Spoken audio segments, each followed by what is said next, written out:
അസ്സലാമു അലൈക്കും.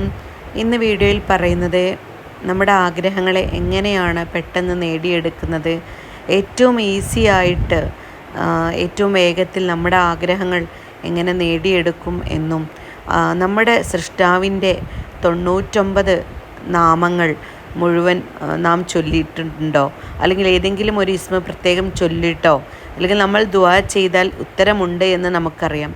അപ്പം അതുകൊണ്ട് തന്നെ സ്വലാത്ത് ചൊല്ലിക്കൊണ്ട് മാത്രം നമ്മുടെ ആഗ്രഹം നേടിയെടുക്കാം. ഏത് സ്വലാത്തും നിങ്ങൾക്ക് ചൊല്ലാം. അസ്മാഉൽ ഹുസ്ന ചൊല്ലി പ്രാർത്ഥിച്ചാലും ഉത്തരം കിട്ടും, സ്വലാത്ത് ചൊല്ലിയാലും ഉത്തരം കിട്ടും. അസ്മാഉൽ ഹുസ്ന അല്ലെങ്കിൽ സ്വലാത്ത് ഇത് രണ്ടും ചെയ്താൽ എല്ലാ കാര്യങ്ങൾക്കും ഉത്തരം ഉറപ്പാണ്. ഇത് രണ്ടും കൂടെ ചേർന്നൊരു പ്രാർത്ഥനയാണെങ്കിലോ അതിനേക്കാൾ ഉത്തമമാണ്. സുബഹി നിസ്കാര ശേഷം 3 വട്ടമാണ് ചെയ്യേണ്ടത്. സുബഹി നിസ്കാര ശേഷം ആദ്യം ഈ പ്രാർത്ഥന ചൊല്ലുക, ശേഷം നമ്മുടെ ആഗ്രഹം പറയുക, വീണ്ടും പ്രാർത്ഥന ചൊല്ലുക, നമ്മുടെ ആഗ്രഹം പറയുക, വീണ്ടും പ്രാർത്ഥിക്കുക. യാ ഹയ്യു എന്നെന്നും ജീവിക്കുന്നവൻ എന്നാണ് അർത്ഥം. യാ ഖയ്യൂം എന്നാൽ എല്ലാം നിയന്ത്രിക്കുന്നവൻ എന്നാണ്. അത് നിങ്ങൾ 3 വട്ടം ചൊല്ലുക. എന്നിട്ട് നബി സല്ലല്ലാഹു അലൈഹി വസല്ലമയുടെ പേരിൽ ഒരു സ്വലാത്ത് ചൊല്ലുക.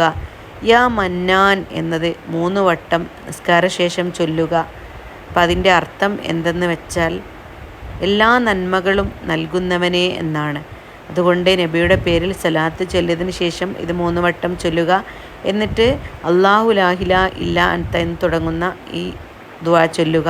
അല്ലാഹു അല്ലാതെ മറ്റാരും ഇലാഹില്ല, എല്ലാ നന്മകളും നൽകുന്നവനെ, ആകാശഭൂമികളെ ഒരു മുൻ മാതൃകയുമില്ലാതെ പഠിച്ചവനെ, ഏറ്റവും പ്രൗഢിയും മഹത്വവും ഉള്ളവനെ എന്നാണ് ഇതിനർത്ഥം വരുന്നത്. അതുകൊണ്ട് എല്ലാവരും ഈ ദുആ ചെയ്യുക. ഇൻഷാ അല്ലാഹ് തീർച്ചയായും സുബഹി നിസ്കാര ശേഷമുള്ള ഈ ദുആ അള്ളാഹു സ്വീകരിക്കുന്നതാണ്. എല്ലാവരും നന്നായി ആത്മാർത്ഥമായിട്ട് പ്രാർത്ഥിക്കുക. അള്ളാഹു എല്ലാവരുടെയും ദുആ സ്വീകരിക്കുമാറാകട്ടെ. ആമീൻ യാ റബ്ബൽ ആലമീൻ എന്ന് പ്രാർത്ഥിച്ചു കൊള്ളുന്നു. എല്ലാവരും ഇത് ചെയ്തു നോക്കുക. ഈ വീഡിയോ ഉപകാരപ്രദമായെങ്കിൽ മറ്റുള്ളവരിലേക്ക് ഷെയർ ചെയ്യുക.